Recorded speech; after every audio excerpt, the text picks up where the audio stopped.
Welcome to episode 141 of Soccer Over Gotham, Gotham Rises edition. We have a great show for all of you. Gary, what do we have in this episode? First, to the archives.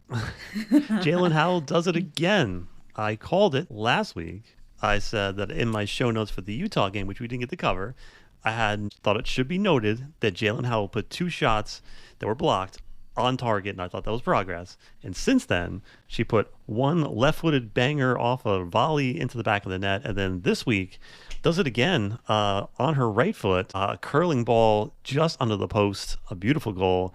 Let's go Jailen Howell. She's on fire right now. On social media, too, I posted that if Howell figures out how to keep shots on target, there may be no stopping her. So there is proof that I put it out there. Finally, a player with more than 2 goals. Yeah, Ruby. Wiles. And then what's funny about this goal is... Well, except for Astaire. We know Astaire's killing it. Yeah. So I think Astair's got 2 goals. Jace has got 2 goals. Sorry. Does Jace have 2 goals or just 1? Astaire? I know Gabby has 2 now. So we've got a couple players with 2 goals. So we're getting there. Yeah, we're getting there. Yeah. What's funny about this goal is Linda T pointed this out on Twitter, and it's totally true. And she put that she thinks that Jailen really concentrated not to sky that one awesome strike, and this is totally true. I sit across at 106, and I'm looking directly across, and it felt a little bit in like slow mo, but like you can see Jailen like shoulders over the ball. Yeah. Hips forward, knee over the ball. Like you can see the wheels going on in her head to put that ball on frame, and she did. So that was quite funny. But good on Jailen. She's killing it right now. Just awesome. But Ruby, on the show, just how big was this win against Angel City? Gotham went from just above the line to now is 3 points away from third place with a +2 goal differential on third place. And our third place opponent is also the team we're playing this Friday, which is the Wave. So this is a huge game. Could be, Gotham can climb even farther up in the table. Then we also have Gotham making moves. We have 2 out, official, and then we have 1 in, unofficial. But Jaedyn Shaw is coming to Gotham for a record transfer fee. Hasn't been announced yet on social media, but it's been reported by Jessica Soof, and we believe him. And then Nealy Martin out, which is really sad. I hope I don't cry on camera. Princess gets loaned to Fort Lauderdale, I think, to join Stella down there, which is kind of interesting. What a match, Ruby. The lows, the highs. Just when you thought Gotham just couldn't get out of their own way. I mean, we've seen this story so many times this season. Halftime subs just completely turned the match on its head, and Gotham just dominated and yet somehow narrowly escaped a 3-1 victory at home. It's weird. We'll talk about it. We look ahead to a 3-game week as Gotham takes a long 3-game road trip to the West Coast and Canada. CONCACAF Champions Cup is back, folks, and Gotham faces off against an academy team, which is fun. Let's not get ahead of ourselves. We are still scoreboard watching. We will preview the rest of the league games and figure out what results Gotham needs to get to third place in the standings. That's a lot, Ruby. How are you? My God, that was a lot. Yes. But I'm doing great. That Gotham game against Angel City, it was such a great game. Got to see a lot of great players on the field. And Tobin Heath was in the house. Oh. My wife was like, do you think Tobin Heath is going to come? And I'm like, Tobin Heath is not going to be here. Like, she's probably in California. They have a dog. She has to babysit the dog. She's probably not going to be here. And there she was. My wife was like, I told you she was going to be here. I told you. And we actually brought some cards that I have of Kristen and Tobin, see if I could get them signed. Yeah. And I don't know how, but my wife got Tobin Heath to sign my card, and she got it on video. She was like, when you're leaving, there's the suites, and they came up to about, I don't know what to call it, up to the edge, and they were looking at the fans, and fans were throwing jerseys up to her to get signed. And I don't know how my wife got that card thrown up there to get it signed. And then we were so happy about that. Yeah, we were happy about that. And then we were walking out. And boom, we found not Kristen. We found Tobin Heath, and we actually we got to meet her, and we took a selfie with her. That was really cool, because honestly, before I was an NWSL fan, I was a women's national team soccer fan. I think that's how most people start. Yeah. And she was she still is, like, one of my favorite players. Like, let me show you the picture. New Jersey's own. That's cute. Yeah. So I was excited about that. Just wanted to tell you what happened that day. Yeah. No, she was one of the first national team players that caught my attention. Yeah. She's amazing. Oh, fun fact. Yeah. She is born in Morristown, and that's where I live. She's a Jersey girl. Yeah, New Jersey girl. Yep. That's awesome. Is it fall yet, Ruby?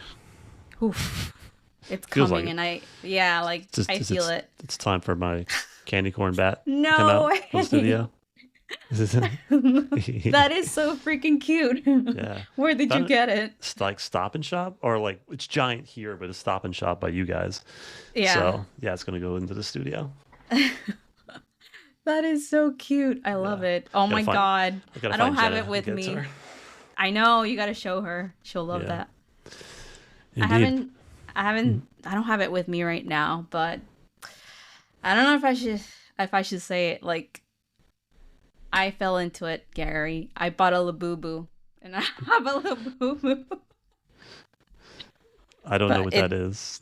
You don't know what? No. Were you watching the U.S. Open with No, I didn't. Osaka? No. Naomi Osaka. She had every game that she won, she brought like a new Labubu, like all blinged out. It's like, I don't even know how to describe it. Like a little, like, fuzzy doll. I don't know. Okay, it's a cute doll. You looked it up?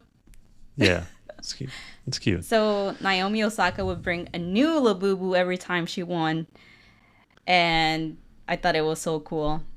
And I was kind of mad. Well, I was kind of sad that she didn't make it to the end, because I wanted to see the last Labubu. But hey, I don't know if you watch tennis or the U.S. Open at all. I do, but I just didn't. I didn't know about the Labubus. Yeah, I didn't. Yeah. Anyway, let's talk soccer now. Yeah. So find us wherever you find us, whether it's on Spotify, whether it's on iTunes, whether it's on YouTube. Subscribe to the show. It means a lot to us, and helps us get the show to more people if you share it as well. Ruby, let's just jump in. This is sad. It's sad. When a player gets an excused absence, it doesn't have to mean that they're moving away from the club. It could just be for other reasons. But in this case, we kind of knew when the excused absence was there that Nealy Martin was probably moving away from the club. And she is. She got traded to Angel City, and it has to be noted that it was at her request. Gotham receives $85,000 in transfer funds, and of course, club legend. We wish her the best. We love Nealy Martin on this podcast. We will continue to support her. I know. I was so sad, and I remember you did text me before the game, or I think it was last Friday or something like that. You're like, "Oh, Nealy, excuse absence. Hopefully, it's nothing serious." And after you said that, I was like, what's going on? And post-match in the Angel City game this weekend, I was like, because of course I was waiting for Kristen Press to sign my card, as I said earlier. And then I looked over to Nealy, and Nealy was there. She was on the field with regular clothes, of course. And she was hugging people and emotional, cry, saw a little tear fall, and I was like, oh no, that's when I knew what you said was oh yeah, she's leaving, because it looked like she was saying bye to people. Sad to see her go. She wanted a new challenge, and it's obvious that the number 6 position is Jailen Howell's at this point, and she was not going to be able to be starting as much as she wanted to, and Gotham does not roll with 2 defense midfielders, so it stinks, but she's in a decent spot. They need a 6 there in Angel City. That was evident in the game we played against them. So she's going to do well there. Hopefully she gets minutes to get starts, and they're getting not only a good player, but they're getting an amazing person. And I happened to I was like, all right, I'm gonna go re-listen to the interview we had with her, the last one. And it's just like, yeah, we're gonna miss her. She's such a fun person and personality. Yeah. Yeah, sad for everybody. But on the other side, this was reported by Jeff Kassouf of ESPN, and sorry, Jenna, he scooped you. But it says that the North Carolina Courage have agreed to trade United States midfielder Jaedyn Shaw to New Jersey, New York, Gotham FC for $1.25 million, which would be an intra-league record for an NWSL trade. Multiple sources have confirmed to him. And that is more than double the intra-league record that was just set in August when Kansas City paid $600 for Ali Sentnor. It would rank among the most expensive global transfers to date globally. Just a big, big deal. Ruby, your thoughts? That's amazing. Honestly, I was not expecting this news at all of Jaedyn Shaw coming to Gotham. She's such a great player. We've seen her in the international level too with the U.S. Playing for the U.S. and playing for Emma Hayes. I think it will be a great addition. At the same time, like I've been saying, this team has the talent. They haven't been able to like connect and have that chemistry on the field. But I'm hoping that Jaedyn Shaw coming to Gotham, that will be like the missing puzzle piece to this team. It feels like it. I mean, I think the similarities between her and Jailen Howell are pretty evident. Both went to, Jaedyn, she went to San Diego when they had Casey Stoney, and I still don't get why they let Casey Stoney go, because as soon as Casey Stoney left, Jaedyn Shaw was just kind of lost in the shuffle there. New coach, and then shipped to North Carolina, which it was just a weird spot for her to be in because she's a natural number 10, and they already have a number 10 in Sanchez. They were trying to make that work between the both of them. She ended up in like the last game as a defensive midfielder. And I remember seeing that. I was like, what are they doing there? Like let her go. Like, what are you doing? And then this news happened. I'm like, okay, all right. I think it's possible that Jaedyn saw what we did for Jailen, being able to like elevate herself back into the. I think she's a national team talent right now. Yeah. So Jaedyn might have a similar chance. Jaedyn is a natural 10. Gotham does not have a natural 10 on their roster. I guess you can call Rose a natural 10, but Rose is like, she's like a messy type figure where she's going to pop up all over the pitch and she's going to find the game. So she's not a natural 10 like Jaedyn can be. So excited about that. I'm not sure how quickly she can get going here. We have her for a while, so let her take her time. But just the thought of having Rose Lavelle, Jaedyn Shaw, and Roosevelt, Jaedyn Shaw, and Jailen Howell in the midfield is like wild. Yeah. Which begs the question, Ruby. we're going back to it. Is Gotham still a super team? Wow. I know. We thought they were not after Crystal Dunn left, after Bayondolo left, and little by little, all these great players were leaving, and I feel like slowly we gotten like so much power throughout the season. I feel a little more confident now in Gotham that they do still have a chance to be in the playoffs. Like, say what you want. I know like people were questioning like the front office and stuff, but they've been really good with their money. Like, how do they get $1 million? Is because they didn't really spend money. They got Gabby for free. They got Jace on a loan. They got 400 something thousand for Yasmin Ryan going to Houston. So that like they were stockpiling some cash here and there through different moves and trades. So they had that money, and what a way to use it. I know NWSL funny money is not like well tracked, but yeah. They literally saved that money for a rainy day, and it was definitely kind of raining at Gotham right now. True. So their commitment to always building is impressive, and Gotham just showed again how many times they got to show the league that they are a destination place and everybody wants to come and play here. It's very exciting, just amazing. On a lesser news, Princess, who's just signed to Gotham FC, goes back on loan, which was good on Jenna Tonelli. She's the one who reported that first, that she heard that she was going to get brought in here just to go out on loan. which is fine. Princess will go to Gainbridge Super League side Fort Lauderdale. The loan runs to the end of the year with an option to extend if they decide they want to keep her. And Gotham can recall her for the Women's Champions Cup, which is pretty cool. That's part of the deal. Stella, who is there, just got her first assist off a corner last weekend. They're getting minutes, getting fit, getting minutes. What's not to love? I know. Last week we were wondering what's going on. What's the logic in like signing Princess to Gotham, trading one 19-year-old for another one that wasn't ready. So now it makes sense that they're loaning her to Fort Lauderdale for both of them to develop and get minutes. That was smart. Yeah, more of that. Keep doing that, Gotham. That's good. That's a good thing to be able to have players being developed outside of your club. That's a big club thing. Let's really jump to this game. Just how important was this game for Gotham?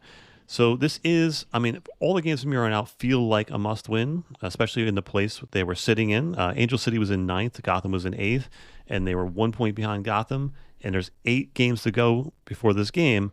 So there's little chance for breathing room. And also, if Gotham got all 3 points, they can close the gap on the top 5 to 6 teams. So again, to say this was a must-win was an understatement. Yeah. The lineup was interesting as well. Obviously, Nealy Martin not in the lineup, and Haswell gets a second straight start. Just good for her to be in the middle of the lineup. And LOL to FOTMob. I took their lineup for the notes, and Shapansky is Taryn Torres in the notes. It's funny. I was just looking at that. Yeah. I was like, wait, I was getting confused. It says Shapansky with a picture of Torres. Taryn Torres. They could have used like Ella Stevens. I probably would not even have noticed. But yeah, silly. So yes, Ruby, your thoughts on Hasbro getting a second straight start? That's really great. I mean, I feel like she feels comfortable in that position, and I feel she's doing great in that position. She's dynamic, like I said. She has an energy. I love that from her. So I was not surprised seeing her again. I just wish, honestly, for me, I would like to see Harper more. But seeing what Gotham did in the second half really impressed me. So I don't know how I feel about that. But other than that, great starting 11. Oh, by the way, Berger got a new haircut. I don't know if you noticed that. Yeah, I did notice. Looks good on her. So yeah. So Ruby, we always talk about this, but like the first 5 to 10 minutes of every half is like the most dangerous for teams because you're trying to adjust to them. You're trying to impose yourself. You're not quite in the game yet. Gotham is on the front foot here, but one ball over the top to Riley Tiernan. Speaking of Riley Tiernan, there was a huge Rutgers contingent there for her, which was kind of nice to see. Jersey girl Riley Tiernan, connections to Gotham, which is nice. I wish Gotham would have got her. Anyway, so the first 5 minutes, Riley gets forward, puts the ball across, bounces around, a shot from outside the box, gets a deflection, gets by Berger, and it's just like it's deflating. Good crowd, but it definitely felt deflating in that first 5 minutes. And then this is the same Gotham we've seen all season. Getting up the field, not getting anything from wide areas, not being able to break down a low block. I mean, it was like, the scouting report is out on Gotham. It's mid-block, and Gotham really can't do much from the wide areas. As soon as Gotham got the ball, Angel City just shrunk right to the middle of the field every time.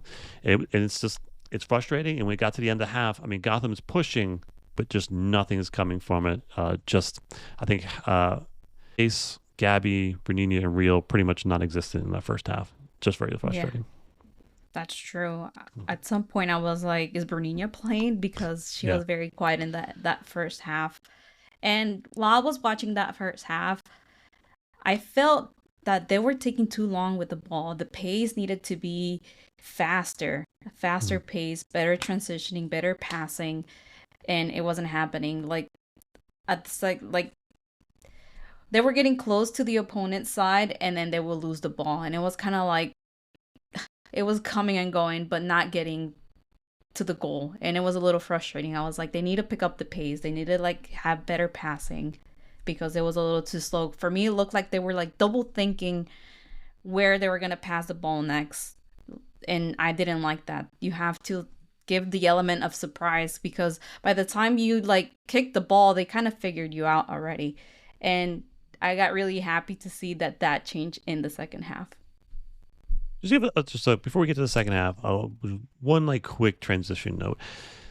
So when a team is in a mid block or mid and low block, they basically leave your wide players on an island. And when they're on an island, the first thing you should be thinking about as a wide player is the space behind that defender, right? Your thoughts should be, a light bulb should go on. I need to attack that space.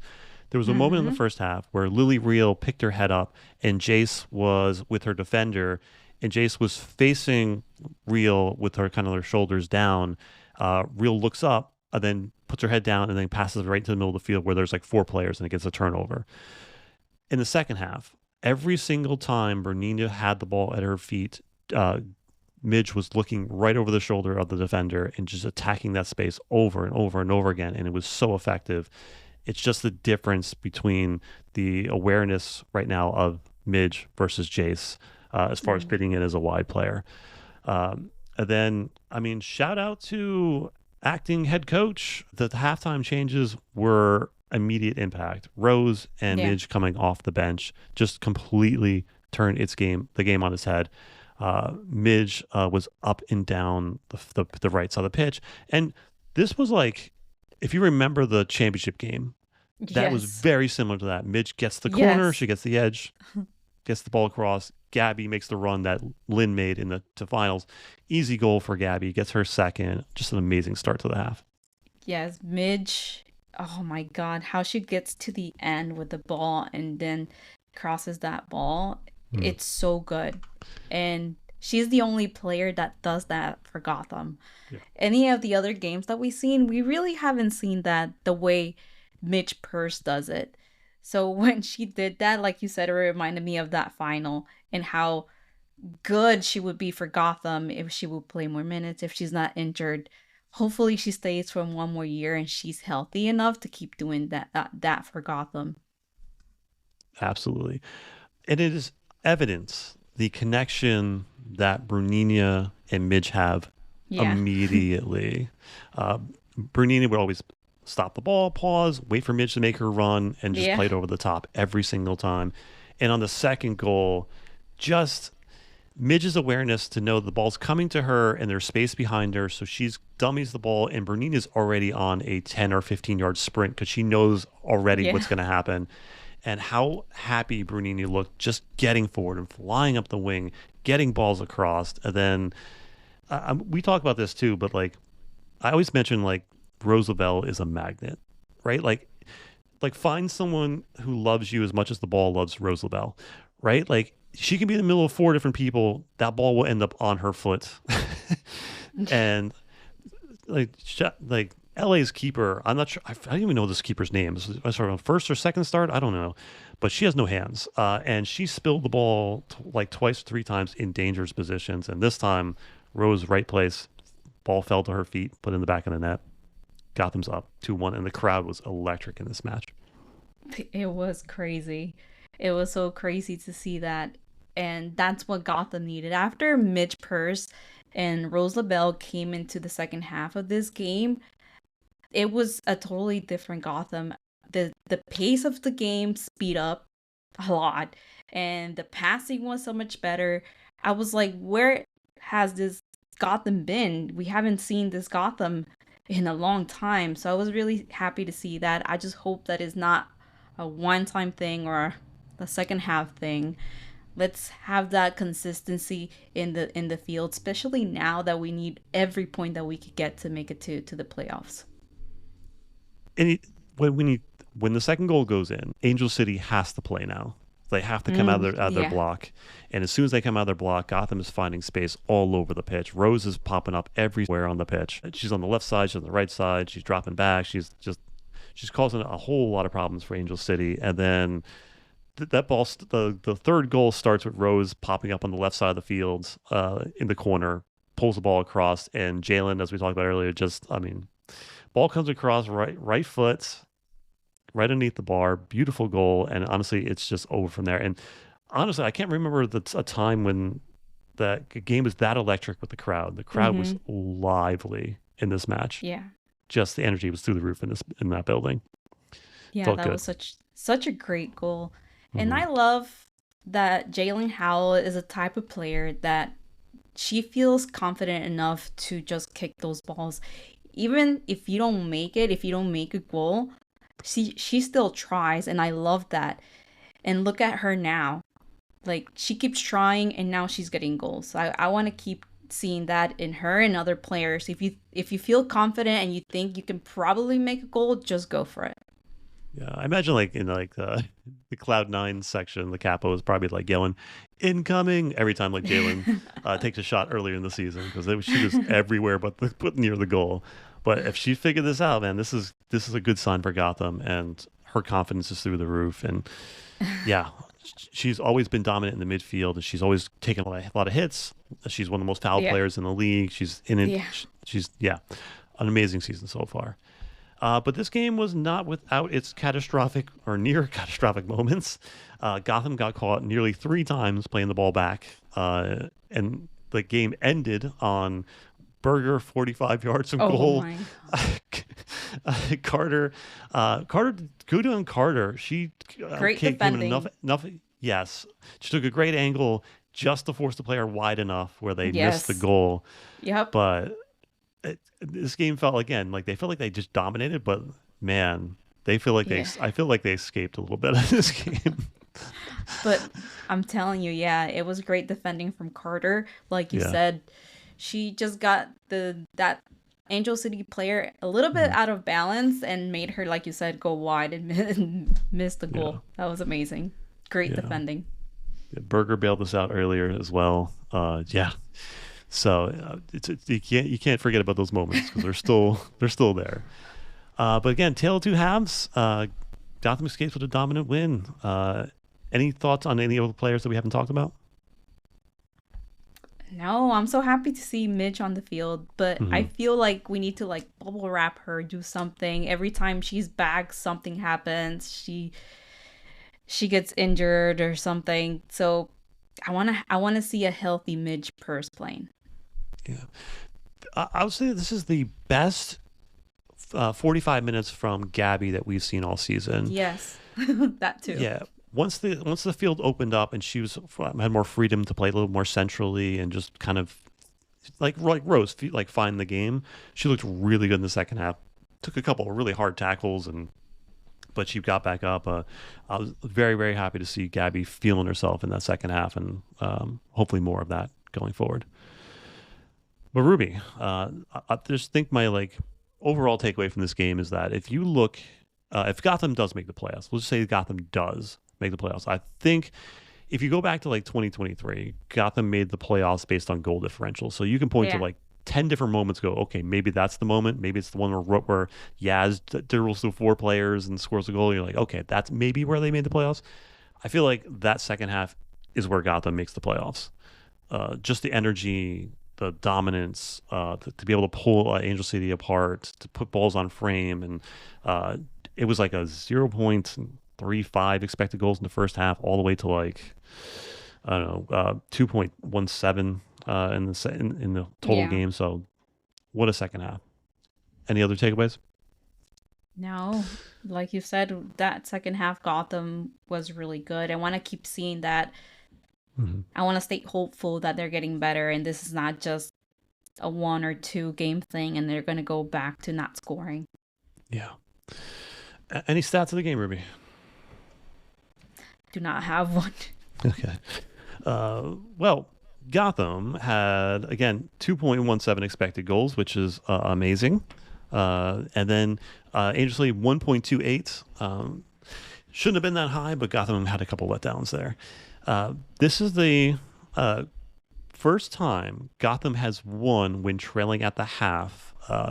This is the first time since 2023 in March, also at Angel City.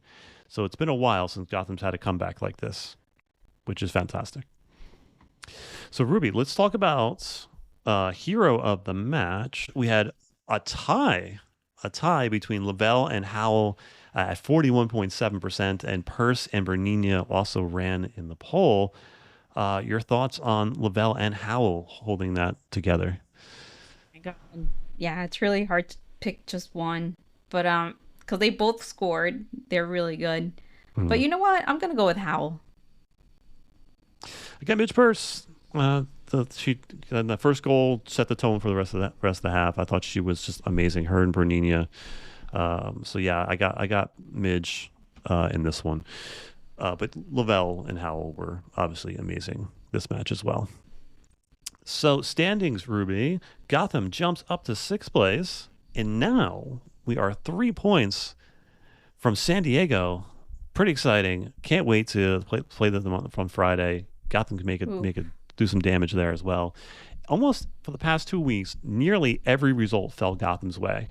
So let's keep that going. The games this weekend. First, we get the first game of the weekend, which is San Diego Wave. Obviously, we're going to dominate them and win. Then we got North Carolina and Angel City. I guess we could probably root for the draw on that one. Yeah. Yeah, I guess. Don't want them making up any ground. They're right behind Gotham. Then Orlando and Bay FC. That's an interesting one. Hmm. I say, what do you say? Let's go Bay FC, Bay. right? Bay. We were trying to catch Orlando. They're right above us. They are in a downwards. They're in like a death spiral right now. Yes. Oof. Yeah, Last game, it was um Chicago, right? yeah. They got Orlando 5-0. it's 5-2, and like all the goals were in the second half. It's 5-2. crazy. Yeah, Oh my like 7 goals in God. one half. But yeah, Orlando's in a bad way right now. So let's jump them in the standings as well.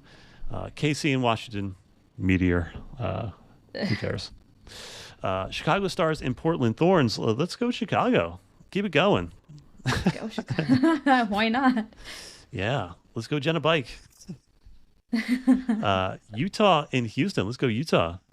Houston was catching on us. They had I think a Yeah. letdown last week. So why do they win? They beat Portland last week, I think. Okay. Then Seattle and Racing. Gosh, Meteor. Yeah, draw. Yeah, let's go for a draw on that one. I think Yeah. they're Draw. both. Yeah, both two teams below us. Yeah, that's the best we can hope for. So, Ruby, this is a crazy week coming up. We got San Diego on Friday at 10 p.m. on Amazon Prime. And then we have on Paramount Gotham FC versus Vancouver Whitecaps girls. That's true. This is true. It's an academy team. As we mentioned, the Vancouver Rise absorbed them. So they can send players down, but they didn't in the Yeah. first game against Washington. So let's hopefully they keep that going. Let's see who is gonna play for that game. I'm gonna say definitely Mac Whittam has to Yeah. play. Yeah. Playing against their Who peers else? there. Brunina, maybe. Yes. All the rookies, all the young players, send them Yeah, out. all yeah. I mean, essentially, if Gotham wins this, they're into the semifinals. And the game against Washington really doesn't matter except for like seeding in the semifinals. But again, who cares? You move on, and that's what it is. Then, Ruby, then they go from San Diego to Vancouver to Bay FC within 9 days. It's a lot. To Bay. So these are two teams, San Diego and Bay, which are in striking distance, both above and below. So if Gotham gets 6 points from this week, I mean, I think that's pretty close to getting in the playoffs. Yeah. Pretty close. So let's hope for that. Any manifestations for this week? We need another win against San Diego. Yeah, just it's a lot of games, a lot. There's no injuries. Just make it through without any injuries. That's what I'm hoping for. But any random thoughts before we head out? No. Well, I guess just random. My birthday is Saturday, so I'm excited about that. Yeah, happy early birthday. I have one random thought, and I'm a big fan of Zoran Mondani. I think he's doing an amazing job in the race, and finally somebody speaking about the issues that matter, Mm-hmm. and is not bought and paid for. Zoran put out an ad, I think it was yesterday, Yeah, I about the watched World, it this morning. yeah, about the World Cup coming, and he's started a petition that would hopefully end the dynamic pricing. Like this is a side thought, Ruby.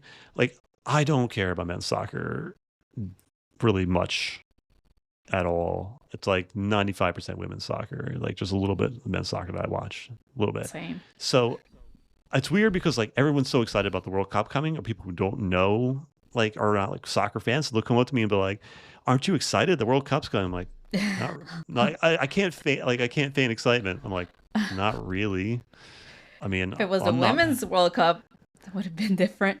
Yeah, Women's World Cup, and I'd be living it up, living it up. I'd be like Yeah. saving up money for years to like go to games. Crazy, but I'm like, people are like, "Are you gonna go?" I'm like, I'm not spending vacation money to go see a match in like Philly where it's going to take me like 3 hours to drive. I'm like, no, Oh it's my just not. God. It's not stupid.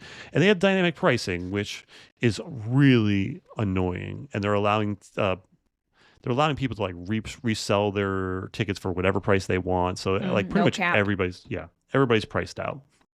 So Zoran is starting a petition that if you go to Zoran for New York City, you can find it's Game Over Greed is like / Game Over Greed. And he's demanding that FIFA ends their dynamic pricing for the games in New York, places a cap on resale prices, and 15% of the tickets set aside for local residents at a discount, which is, can't argue with that.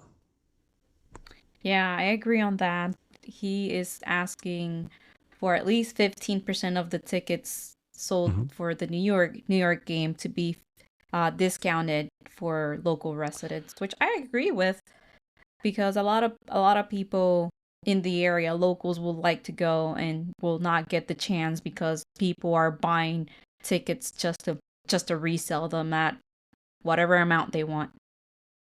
Yeah, I saw someone, it was like, it's like Taylor Swift type tickets where like you like, someone said, I saw it in like on Blue Sky where someone like is in a room for a raffle or like a to get into the pre-sale to like, I was like, this is ridiculous. So Yeah, many barriers to getting tickets. It's I actually craziness. signed up for the draw this Um, morning. They put you did into a you? waiting Yeah. room for an hour. Yeah, they put you in the Mm-hmm. waiting room for an hour. And after that hour, you go to apply to enter a draw to be able to buy tickets.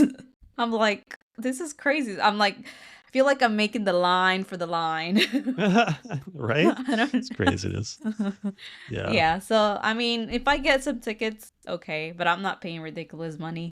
They're Yeah. saying it's gonna start at $60, so I'm hoping to get some $60 like tickets. I don't care if I'm like in the back, just You'll going be, for wait, what are you talking in like MetLife Stadium, $60 for tickets for a World Cup? You're going to be like, I yeah, mean, the last seat.